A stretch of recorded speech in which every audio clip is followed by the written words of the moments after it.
시간 차례에서 일어나셔서 하나님의 말씀을 함께 보시겠습니다. 사사기 13장 1절에서 5절까지 말씀을 우리 한 목소리로 같이 읽도록 하겠습니다. 1절에서 5절까지 말씀입니다. 이스라엘 자손이 다시 주의 눈앞에서 악을 행함으로 주께서 그들을 40년 동안 블레셋 사람들의 손에 넘겨주시니라. 소라 사람으로 단 사람들의 가족에 속한 자 중에 마노아라는 이름의 어떤 사람이 있더라. 그의 아내는 수태하지 못하므로 아이를 낳지 못하더라. 주의 천사가 그 여인에게 나타나 그녀에게 이르되 이제 보라, 내가 수태하지 못하므로 낳지 못하였으나 수태하여 아들을 낳으리라. 그러므로 이제 원하건대 주의하여 포도즙과 독주를 마시지 말며 부정한 것은 아무것도 먹지 말라. 보라, 내가 수태하여 아들을 낳으리라. 그의 머리에 삭도를 대지 말지니 그 아이는 태에서부터 하나님께 바친 나사르 사람이 되리라.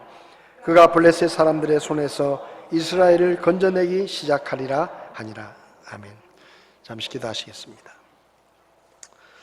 살아계신 하나님, 하나님께서 우리를 사랑하시고 우리에게 하나님의 말씀을 주셔서 주의 말씀을 읽을 때마다 묵상할 때마다 우리 안에 계신 성령님께서 그 말씀을 깨닫게 하시니 하나님 앞에 감사를 드립니다.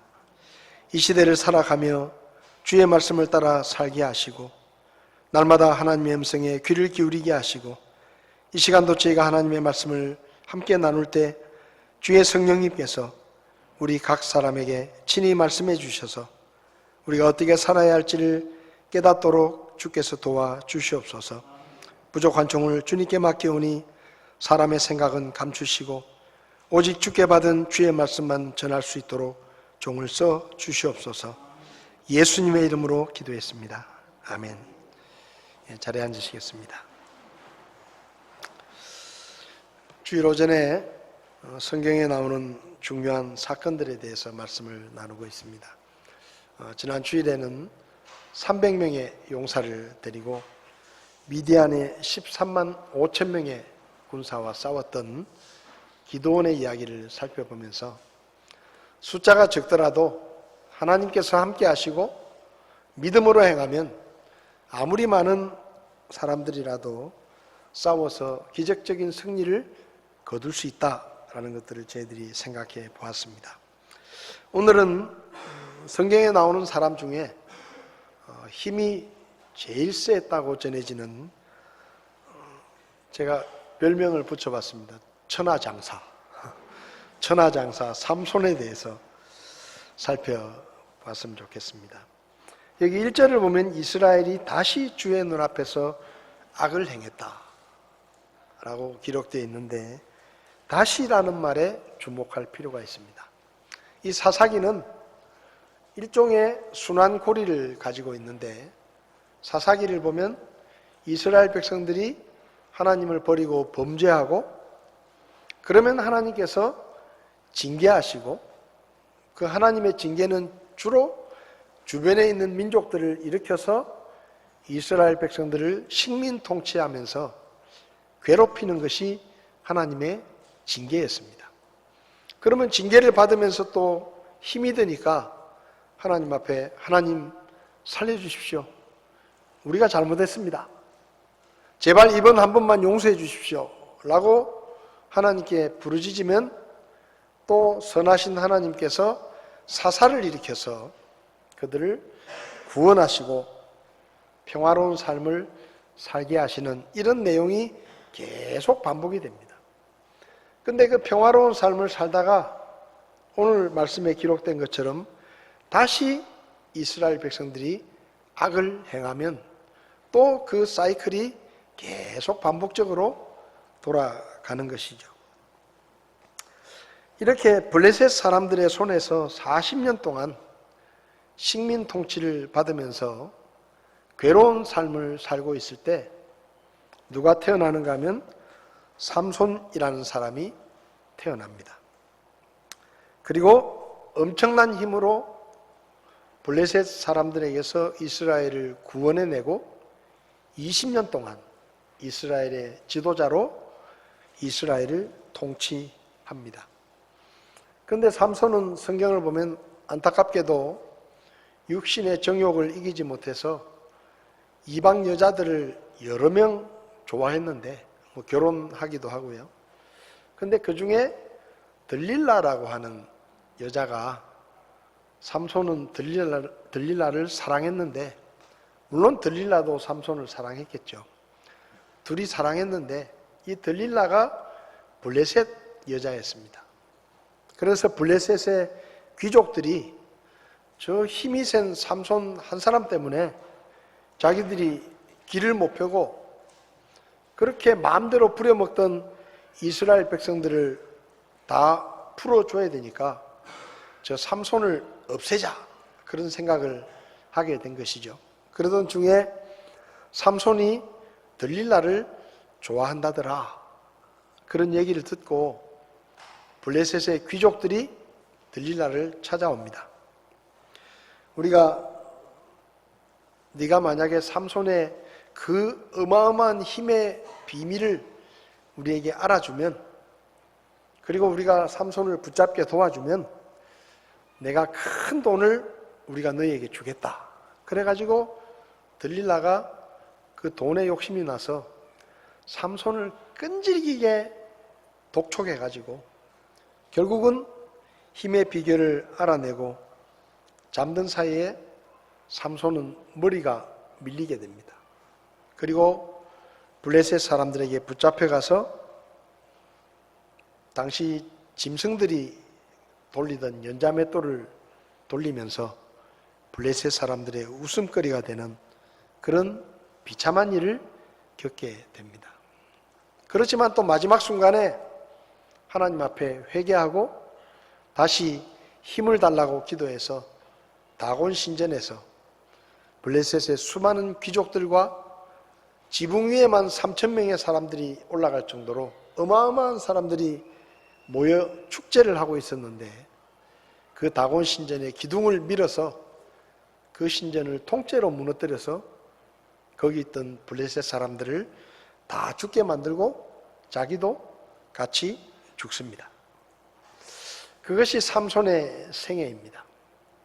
이 삼손의 생애를 통해서 우리는 몇 가지 영적인 교훈들을 배울 수 있는데, 첫 번째로 이 삼손의 전생애를 통해서 우리가 배울 수 있는 것은 우리는 세상과 구별된 거룩한 삶을 살아야 한다라는 것입니다. 오늘 본문의 말씀을 보면 단 지파에 속한 마노아라는 남자가 나옵니다. 이 마노아가 결혼을 했는데 아내가 아이를 낳지 못했죠. 그래서 늘 아이가 없어서 괴로웠는데 어느 날 하나님의 천사가 이 마노아의 아내를 찾아와서 마치 신약 성경에 천사가 마리아를 찾아온 것처럼 이 마노아의 아내를 찾아와서 내가 너에게 기쁜 소식을 전해주겠다. 이제 네가 임신을 하고 아들을 낳게 될 것이다 라고 알려줍니다.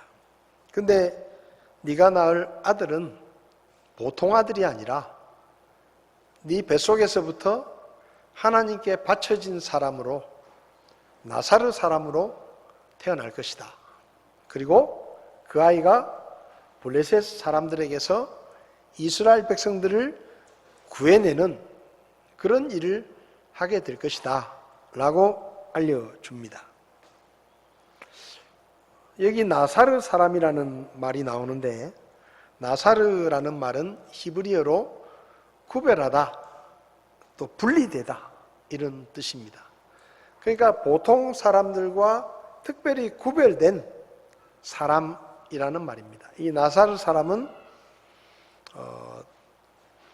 하나님을 위해서 구별된 사람들인데요. 첫째는 태어날 때부터 나사렛 사람으로 태어나는 사람이 있습니다. 그 다음에 이제 두 번째는 이렇게 자기가 살아가다가 내가 내 자신을 하나님 앞에 완전히 드리겠다 하고 자기 자신을 하나님 앞에 드리면 그게 이제 나사렛 사람이 되는 것이죠.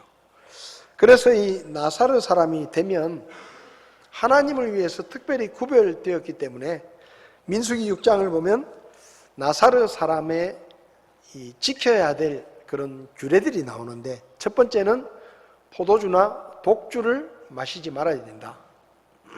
너는 하나님 앞에 특별히 구별된 사람이기 때문에 세상 사람들처럼 포도주나 독주를 마시고 그런 삶을 살면 안 된다라는 것이죠. 그 다음 두 번째는 너는 하나님 앞에 구별된 사람이기 때문에 머리에 삭도를 대지 말고 머리카락을 자르지 마라. 여러분, 머리카락을 자르지 않으면 어떻게 되겠습니까? 머리가 엄청 길어지겠죠? 그러니까 사람들이 머리가 아주 긴 사람을 보면 저 사람은 아마 나사렛인 모양이다 라고 생각하는 거예요. 왜? 머리를 안 깎으니까. 그러니까 다른 사람들과 겉모습도 구분이 되는 것이죠. 그 다음에 세 번째는 부정한 것을 만지지 말아야 되는데, 특별히 죽은 시체를 만지지 마라.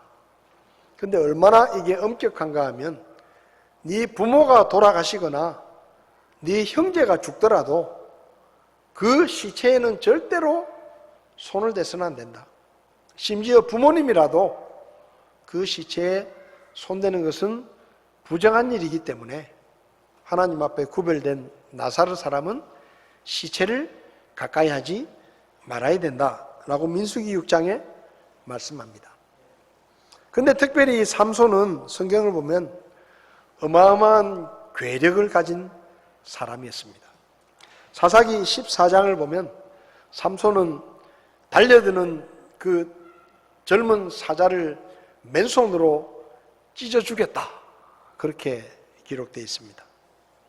사사기 15장을 보면 삼손은 여우 300마리를 산채로 잡아가지고, 참 대단해요.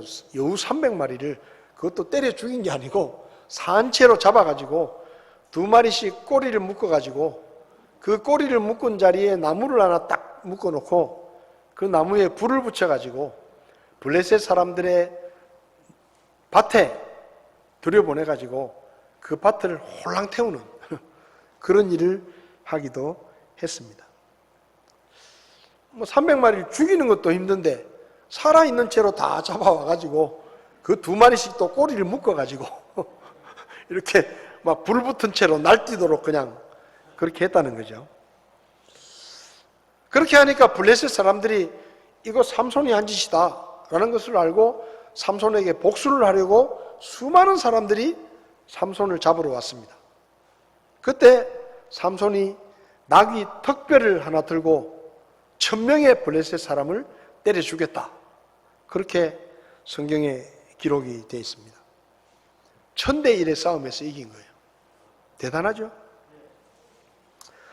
또 사사기 16장을 보면 삼손이 이 블레셋의 한 창녀와 하룻밤을 자면서 이 가자라고 하는 성에 머물렀는데, 그 블레셋 사람들이 새벽에 저놈을 우리가 죽여야 되겠다, 그런 음모를 꾸몄습니다. 그런데 그걸 어떻게 삼손이 알게 돼가지고 화가 나가지고 한밤중에 일어나서 그 가자 성의 성문을 전부 다 뜯어버리고 성문 기둥을 다 뜯어버리고, 그래가지고 그 뜯어낸 그 어마어마한 성문을 어깨에다 딱 둘러매고 산꼭대기까지 올라가가지고 산꼭대기다 그걸 갖다 버렸어요. 그러니까 이 삼손이 얼마나 힘이 좋으면 그 어마어마한 성문을 다 맨손으로 뜯어내가지고 그걸 또 어깨에 짊어지고 그냥 평지에 갖다 놓은 것도 아니고 보란듯이 산꼭대기에다가 자기가 뜯어온 성문들을 떡 쌓아놓은 거예요. 그러니까 이 삼손은 한마디로 지금 태어났으면 이만기 저리 가라고 천하장사를 아마 대놓고 그냥 하지 않았을까.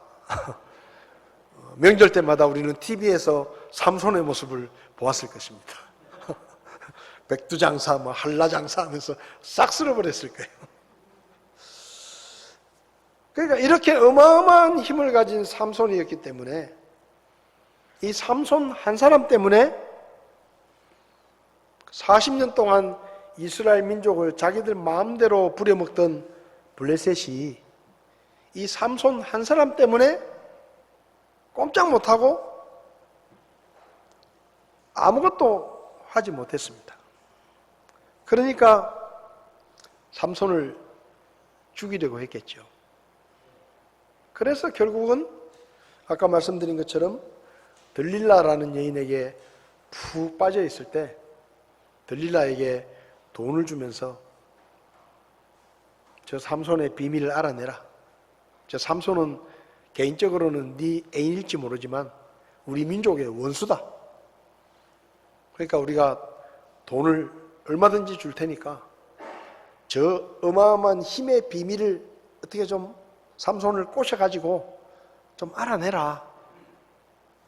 그리고 우리가 삼손을 붙잡을 수 있도록 도와주면 우리가 큰 돈을 주겠다. 그러니까 결국 이 들릴라가 그 돈에 욕심이 생겨가지고 삼손을 계속 끈질기게 독촉을 해가지고 처음엔 삼손이 거짓말을 합니다. 거짓말로 가짜를 알려주는데 결국은 이 여자가 하도 들들 볶으니까 삼손이 진실을 이야기하게 되죠.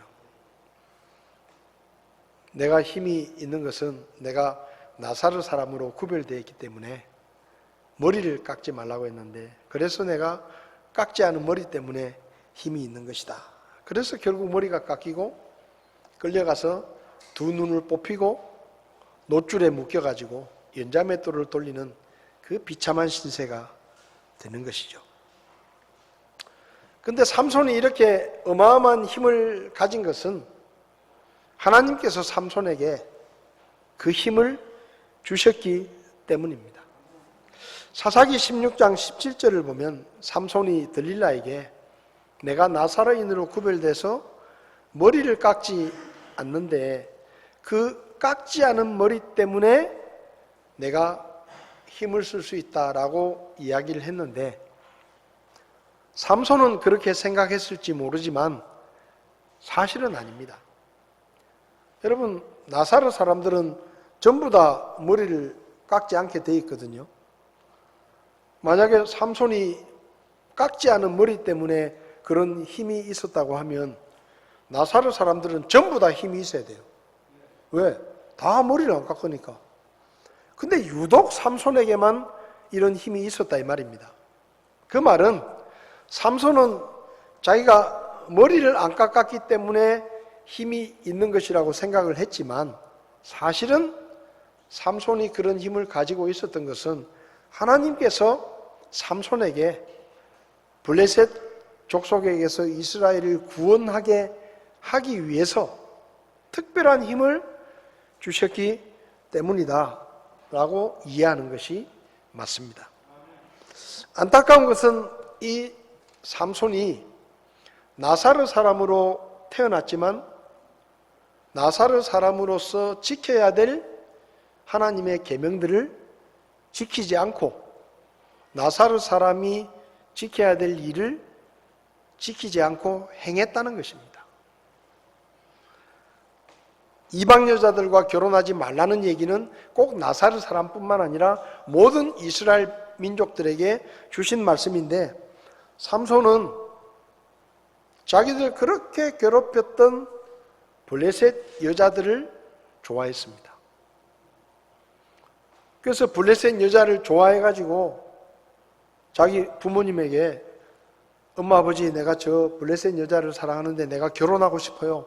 그러니까 부모가 막 반대를 하죠. 아 그건 안 된다. 우리는 하나님의 백성인데 하나님의 백성이 어떻게 저런 이방 민족들과 더군다나 우리를 저렇게 괴롭히는 저놈들하고 어떻게 혼인을 맺겠느냐. 안 된다. 그래도 삼손은 막무가내로 막 해가지고 결국은 블레셋 여자하고 결혼을 합니다. 그리고 결혼하고 그 여자와 헤어졌는데 그 다음에도 계속 삼손은 블레셋 여자들을 좋아합니다. 블레셋의 창녀들과 관계를 맺고 또 블레셋 여자인 들릴라를 사랑하고 하여튼 이 삼손은 자기 민족에는 관심이 없고 그냥 이방 여자들만, 모르겠어요. 팔레스타인 여자들이 이뻐서 그런지 하여튼 이방 여자들하고만 계속 연애를 하고 다니는 거예요. 이게 하나님이 금하신 것이었어요. 그 다음에 하나님께서 나사렛 사람은 시체를 가까이 하지 말아야 한다라고 말씀하셨는데, 이 삼손이 블레셋 여자하고 결혼을 하기 위해서 자기 부모와 함께 블레셋 여자가 있는 동네로 찾아갑니다. 근데 그 찾아가는 과정에 사자가 한 마리 나타나가지고 막 달려드는 거예요, 삼손에게. 근데 성경을 보면 삼손이 맨손으로 염소 새끼를 잡아 죽이는 것처럼 아주 가볍게 사자를 찢어 주겠다. 그래가지고 사자를 죽여가지고 길거리에 내버렸어요. 근데 갔다가 다시 오는 길에 보니까 그 죽은 사자의 시체에 벌들이 모여가지고 거기 벌집을 만들어 놓은 거예요. 그러니까 그 죽은 사자의 시체에 꿀이 있으니까 삼손이 그 사자 시체에 있는 꿀을 꺼내가지고 먹습니다. 자기 부모의 시체에도 손을 대면 안 된다 그랬는데 짐승의 시체에 손을 대고 거기 속에 있는 꿀을 꺼내가지고 맛있다고 그걸 먹고 딴 사람한테도 주고 그렇게 한 거예요. 그리고 육신의 쾌락을 추구하면서 블레셋의 장녀들과 어울렸습니다. 그러니까 태어나기는 나사렛 사람으로 태어났는데 삼손은 나사렛 사람으로서의 삶을 살지 못했어요. 삼손이 지킨 유일한 서약이 뭐냐? 머리를 안 깎은 거예요. 나머지는 다 깼어요. 그리고 머리를 깎지 않은 것도 결국은 들릴라의 꾀임에 빠져서 머리가 밀리고 힘을 잃게 된 것이죠. 여러분, 삼손은 나사렛 사람으로 태어났기 때문에 세상 사람들과 구별된 나사렛 사람의 거룩한 삶을 살아야 했지만 삼손은 그렇게 살지 못했습니다. 그래서 결국은 힘을 잃게 된 것이죠. 여러분, 하나님께서 삼손을 나사렛 사람으로 구별하셨듯이 구원받은 우리를 성도로 구별하셨습니다. 여러분, 우리 이름이 뭔지 아세요? 성도입니다. 성도. 성도가 뭐죠? 거룩한 무리입니다. 이 사람들은 더 이상 세상에 속한 사람이 아니라 하나님께 속한 세상 사람들과 구별된 거룩한 하나님의 백성이다. 그래서 성도라는 말을 쓰는 거예요. 그냥 쓰는 말이 아닙니다.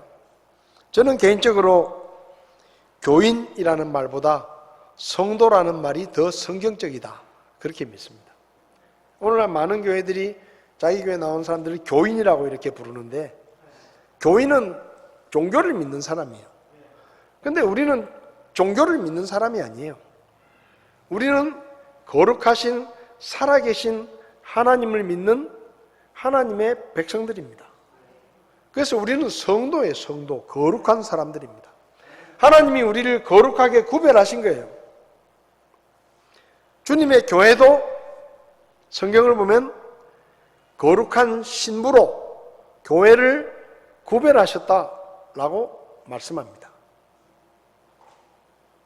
로마서 12장 2절을 보면 사도 바울이 로마교회 성도들에게 편지를 쓰는데 뭐라고 말하는가 하면 너희는 이 세상에 동화되지 말고 오직 너희 생각을 새롭게 함으로 변화를 받아 하나님의 그 선하시고 받으실 만하며 완전하신 뜻이 무엇인지 입증하도록 하라.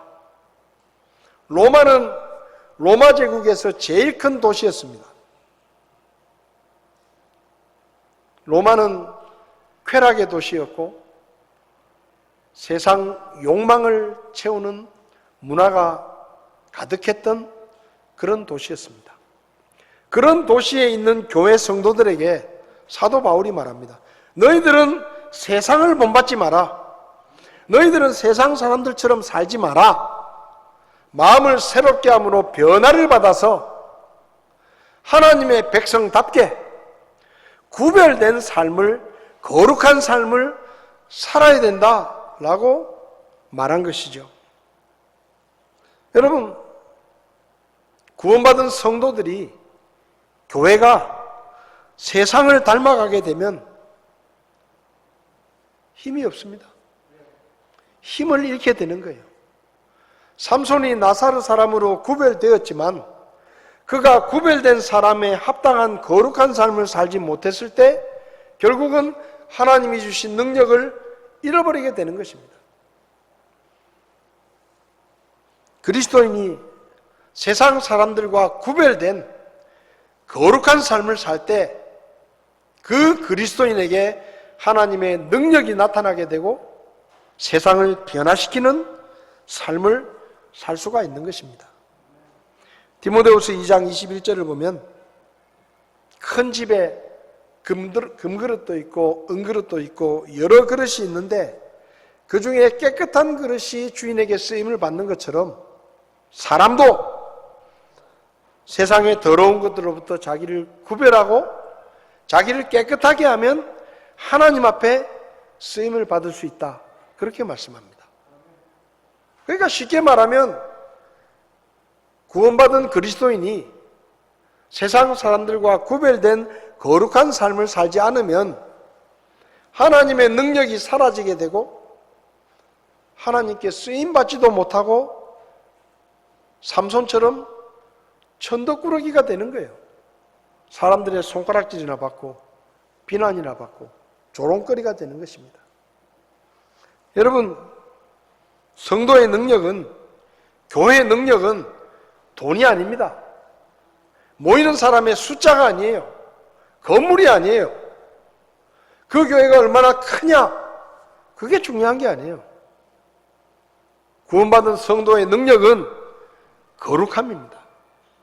우리가 세상 사람들과 구별된 거룩한 삶을 살 때 세상 사람들이 우리를 보고 하나님을 생각하게 되는 것입니다. 교회는 세상과 달라야 하는 것이에요. 세상과 다른 뭔가 특별한 거룩한 교회가 될 때 그 교회가 세상을 변화시키는 것입니다. 여러분, 전에도 말씀드렸지만 1910년대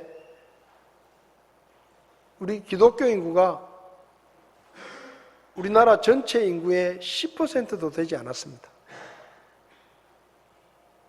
그런데 역사를 보면 기독교가, 교회가 역사를 주도했습니다.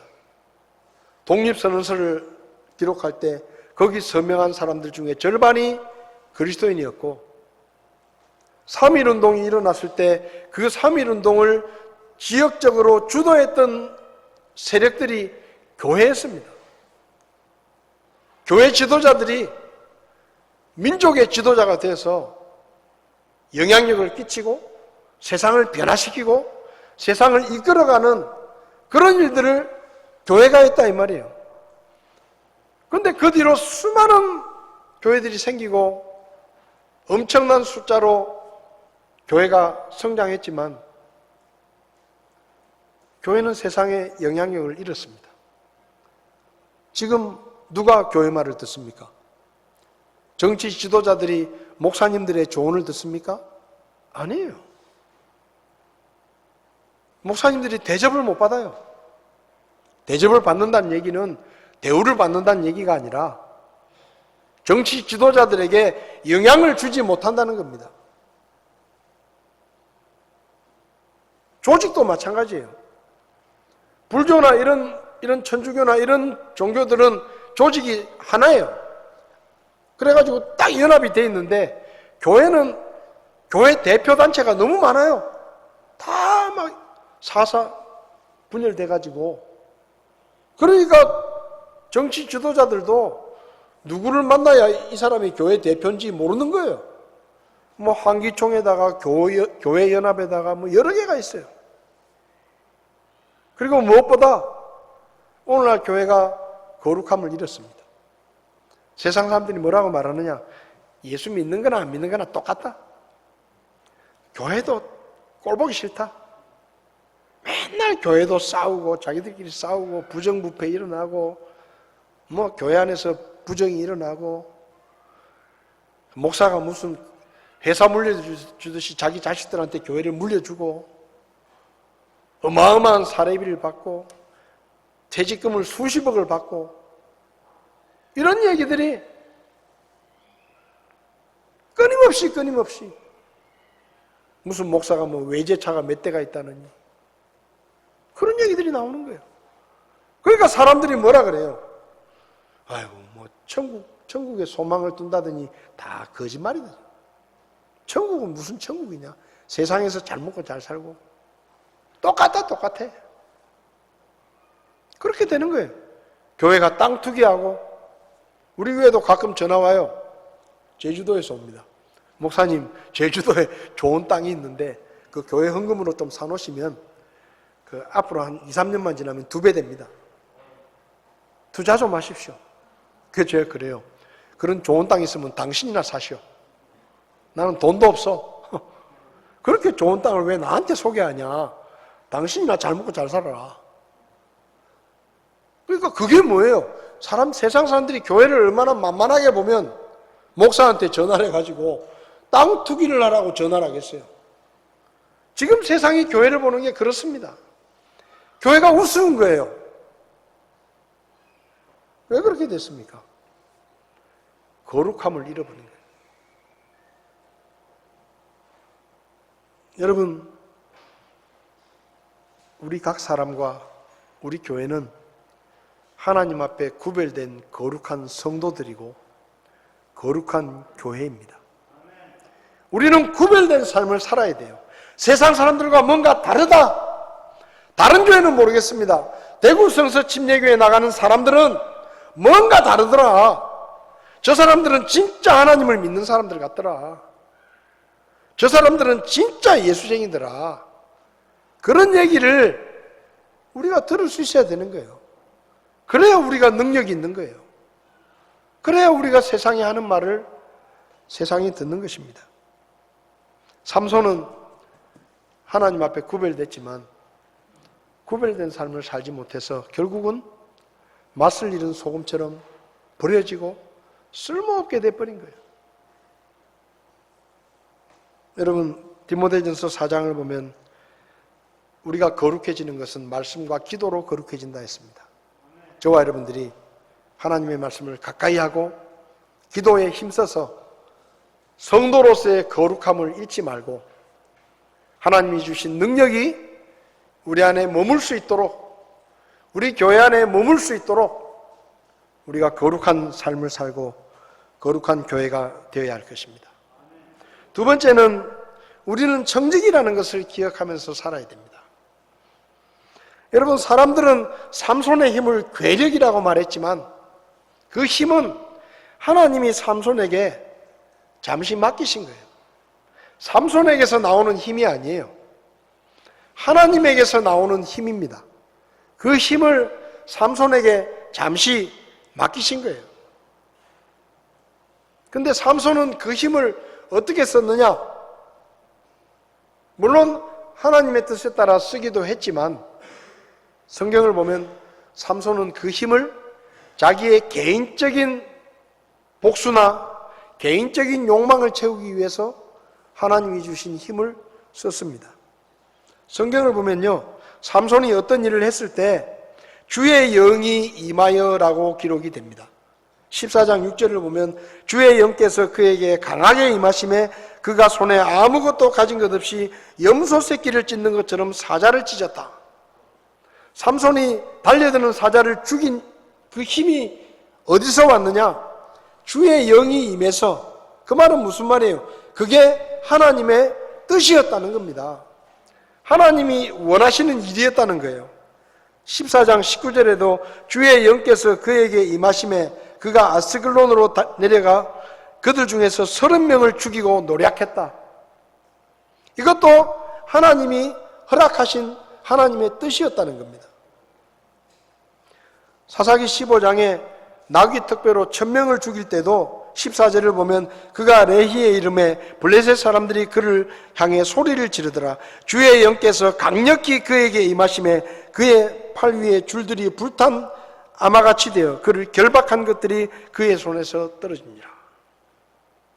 그러니까 하나님의 영이 임해가지고 나귀 위에 뼈를 들고 1000명의 블레셋 사람들을 죽였다 이 말이에요. 그게 다 하나님의 인도하심을 따른 일이었습니다. 근데요, 사사기 15장에서 삼손이 헤어진 여자와 아내와 재결합을 하려고 찾아갔는데 그 장인이 네가 내 딸을 싫어하는 줄 알고 네 친한 친구에게 벌써 시집 보냈다, 그렇게 얘기를 하는 거예요. 그래서 그 장인이 미안하다, 혹시 생각 있으면 그 동생이라도 데리고 갈래? 그렇게 말을 하는 거예요. 그러니까 삼손이 화가 났어요. 분노했습니다.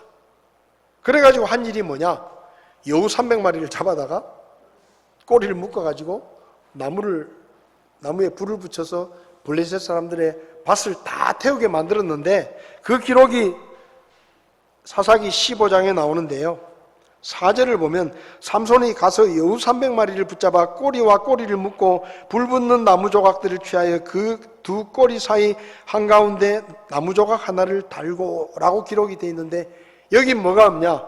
주의 영이 임하여라 말이 없습니다. 무슨 말이에요? 자기 기분이 나쁘다고 하나님이 주신 힘으로 개인적인 복수를 위해서 그 힘을 썼다는 얘기예요. 자, 그런 일이 있고 난 다음에 그 블레셋 사람들이 삼손에게 복수를 하러 왔는데 15장 7절 8절을 보면 삼손이 그들에게 이르되 너희가 이 일을 행하였을지라도 내가 너희에게 원수를 갚으리니 그 뒤에 내가 멈추리라 하고는 블레셋 사람들을 사정없이 쳐서 크게 사륙하고 내려가서 에담 반석 꼭대기에 거하니라 라고 되어 있는데, 여기도 뭐가 없냐? 주의 영이 임하여가 없습니다. 삼손이 뭐라고 말하죠? 내가 너희에게 원수를 갚으리라. 무슨 말입니까?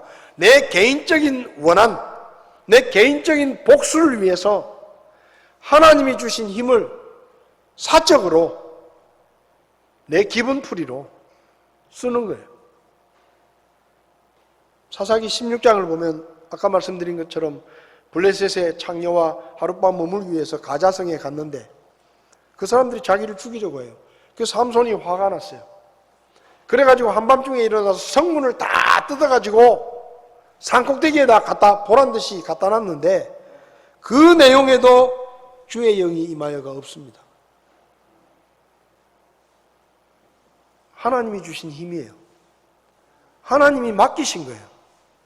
그러면 그 힘은 하나님의 영광을 위해서, 하나님의 뜻을 위해서 써야 되는데 삼손은 그 힘을 가지고 자기 분풀이를 하고 화풀이를 하고 자기 마음에 거슬리면 때려 부수고 죽이고 그렇게 했다 이 말입니다. 하나님이 주신 힘으로 자기 욕망을 채우고 사람들에게 과시하고 자랑하고 말 그대로 영웅놀이를 한 거예요. 여러분, 하나님께서 우리에게 무언가를 맡기십니다. 그게 돈일 수도 있고 능력일 수도 있고 재능일 수도 있고 건강일 수도 있고, 하여튼 하나님께서 우리에게 무언가를 맡기시면 우리는 그것을 받아들일 때 어떻게 받아들여야 되느냐? 아, 이건 내 것이 아니고 내가 사는 동안에 하나님께서 잠시 나에게 맡기신 것이구나. 그리고 나는 뭐예요? 청직이구나. 내가 주인이 아니고 하나님이 주인이시고 나는 그 주인의 것을 잠시 맡은 사람이구나 라고 생각을 해야 돼요. 그래야 함부로 쓰지 않게 됩니다. 근데 삼손이 어떻게 했습니까? 그 생각을 잊어버린 거예요. 이 힘은 내가 가진 힘이 아니라 하나님이 블레셋 사람들에게서 이스라엘을 구원하라고 나에게 주신 힘인데, 그 힘을 자기 그냥 화풀이를 하고 분풀이를 하고 육신의 쾌락을 쫓고 자기의 육신의 만족을 위해서 휘두른 겁니다. 말 그대로 사람들을 때려 죽인 거예요. 기물 파손을 하는 거예요. 그거 하라고 하나님이 주신 힘이 아니에요. 청직이라는 것을 잊어버린 겁니다. 여러분, 하나님께서 우리에게 주신 것이 있을 것입니다. 그거 우리 거 아닙니다. 우리는 태어날 때 그냥 아무것도 가지고 태어나지 않았어요. 태어난 이후로 지금까지 우리에게 뭔가 하나씩 생기고 내가 가지고 있고 누리고 있는 것이 있다고 하면 그건 전부 하나님께서 나에게 맡기신 거예요. 그걸 가지고 우리가 청지기로서 살아야 되는 거예요. 베드로전서 4장에서 베드로가 뭐라고 말합니까? 하나님이 주신 것으로 하는 것처럼 해라. 돈을 쓸 때도 하나님이 주신 것을 쓰는 것처럼 하고, 누군가를 섬길 때도 하나님이 주시는 힘으로 섬기는 것처럼 하고, 설교를 할 때도 하나님이 주시는 말씀의 능력으로 하는 것처럼 하고, 딴 사람에게 말씀을 가르칠 때도 내 지식으로가 아니라 하나님이 나에게 주신 지식의 은사를 따라 섬길 수 있는 것처럼 해라. 그래야 뭐예요? 내가 영광을 받는 게 아니라 하나님이 영광을 받으신다는 거예요. 사람들이 누구를 두려워합니까? 삼손을 두려워합니다. 왜요? 삼손이 갖다 부수고 때리고 죽이고 하거든요. 자기 기분대로 하거든. 성질나면 갖다 부수고 마음에 안 들면 때려 죽이고 가서 빼앗고. 그러니까 삼손이 무서운 거예요. 그렇게 하면 안 돼요. 하나님이 무섭도록 만들어야 되는 겁니다. 하나님을 두려워하도록 만들어야 되는 거예요. 근데 삼손은 하나님이 주신 힘으로 자기 영웅놀이를 하고 여자들 앞에서 과시하고 근육 자랑하고 장녀들과 어울리고 기분 나쁘면 다 때려 부수고 때려 죽이고. 그러니까 뭡니까? 하나님께 계속해서 쓰임받지 못하는 거예요. 여러분, 우리는 청직입니다. 맡은 사람들이에요. 우리에게 맡겨진 것을 하나님의 영광을 위해서 쓰시기 바랍니다.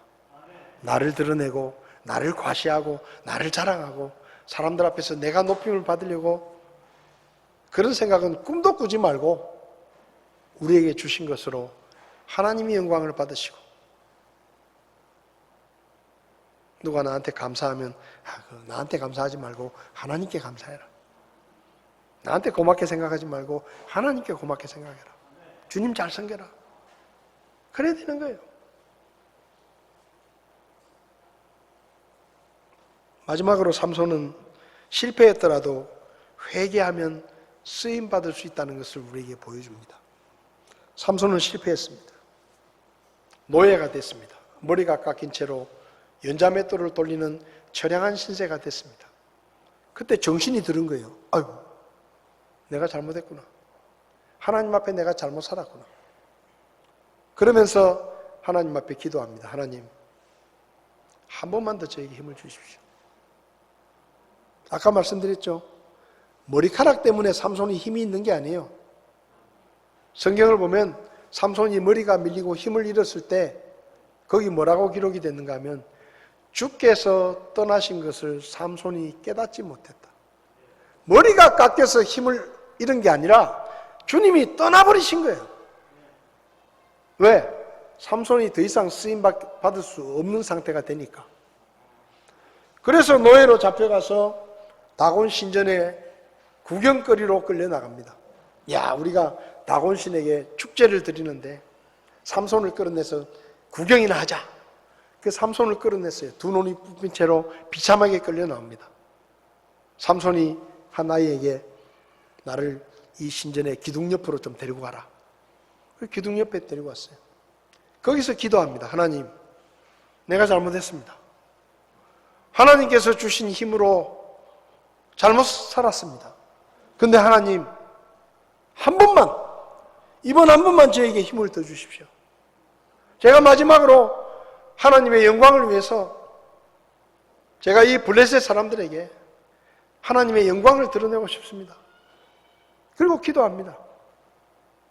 그러니까 하나님께서 그에게 힘을 회복시켜 주셨고 기둥을 밀어서 그 다곤 신전이 통째로 무너져 가지고 그 안에 있던 블레셋 귀족들과 지붕 위에 있던 3,000명 이상의 블레셋 사람들이 다 죽습니다. 성경이 뭐라고 말하느냐? 그가 죽을 때 죽인 자가 살았을 때 죽인 자보다 더 많았더라. 여러분, 우리가 살다 보면 실패할 수 있습니다. 넘어질 수 있어요. 근데 그때 우리가 무슨 마음을 가져야 되는가 하면, 나는 이제 끝이다. 이제 하나님도 나를 버리실 것이다.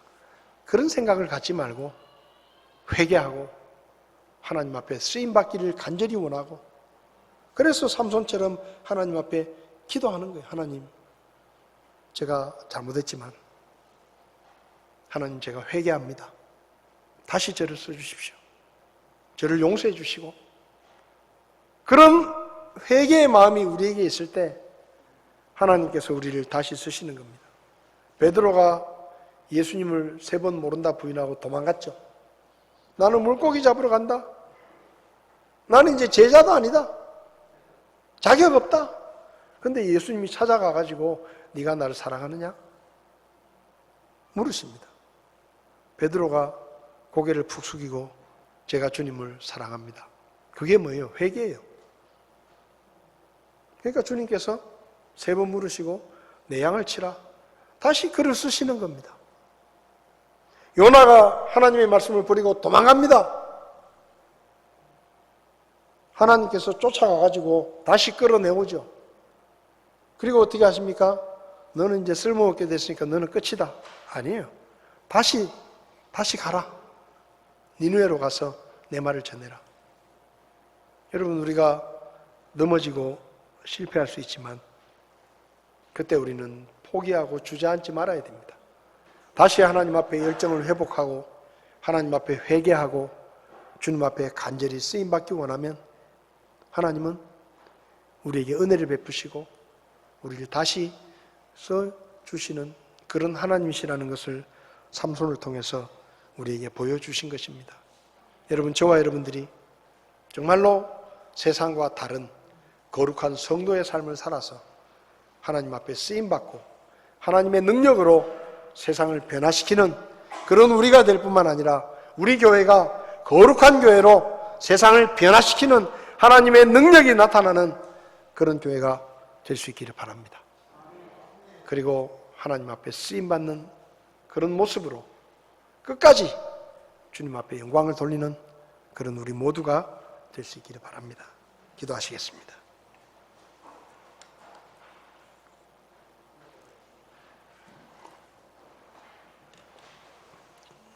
찬송가 420장을 보면 너 성결케 위해 늘 기도하며 너 주 안에서 늘 성경 보고 온 형제들 함께 늘 사귀면서 일하기 전마다 너 기도하라.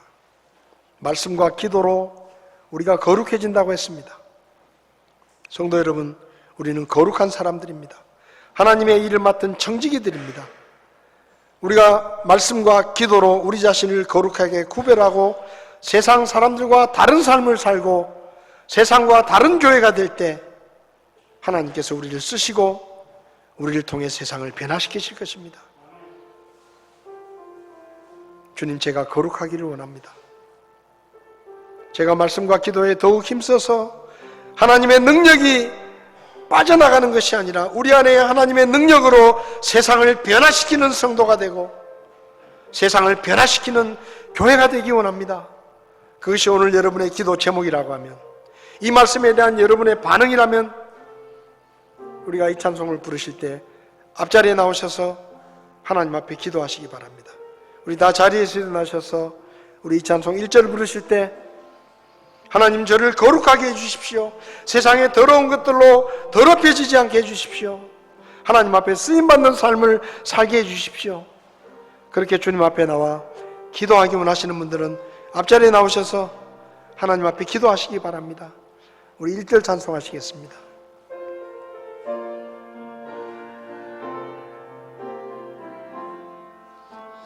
너 성결케 위해 늘 기도하며 너 주 안에 있어 늘 성경 보고 온 형제들아 함께 늘 사귀면서 일하기 전마다 늘 기도하라. 우리 다 자리에 앉으셔서 하나님,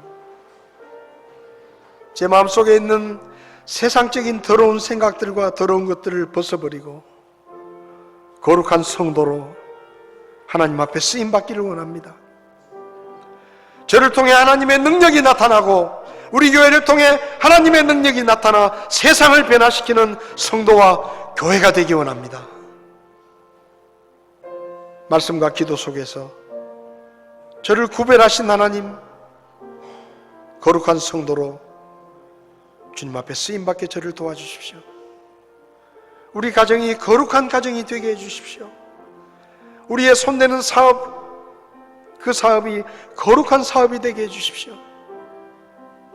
하나님께 쓰임받기 원합니다. 그런 마음으로 주님 앞에 기도하시기 바랍니다.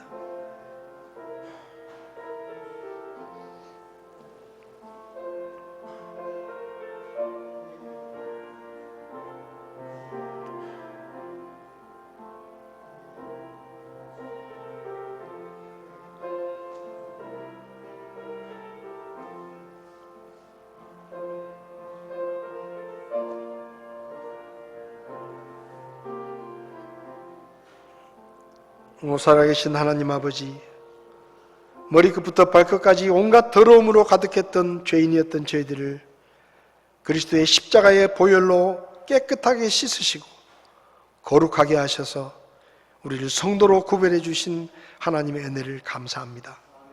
이곳에 주님의 거룩한 교회를 세워주심을 감사합니다. 아버지 하나님, 주님께서 거룩하게 구별하신 우리 각 사람과 우리 교회가 세상의 더러운 것들, 세상의 누추한 것들로 더럽혀지지 않게 하시고 끝까지 주님 앞에 거룩한 성도로, 거룩한 교회로 하나님 앞에 쓰임받는 능력 있는 교회가 될 수 있도록 저희들을 써 주시옵소서. 세상이 악하지만 우리가 이 세상을 본받지 않게 하시고 세상 사람들과 다른 구원받은 성도다운 삶으로 하나님 앞에 영광을 돌릴 수 있도록 저희들을 도와 주시옵소서. 예수님의 이름으로 기도했습니다. 아멘. 예배를 마치겠습니다.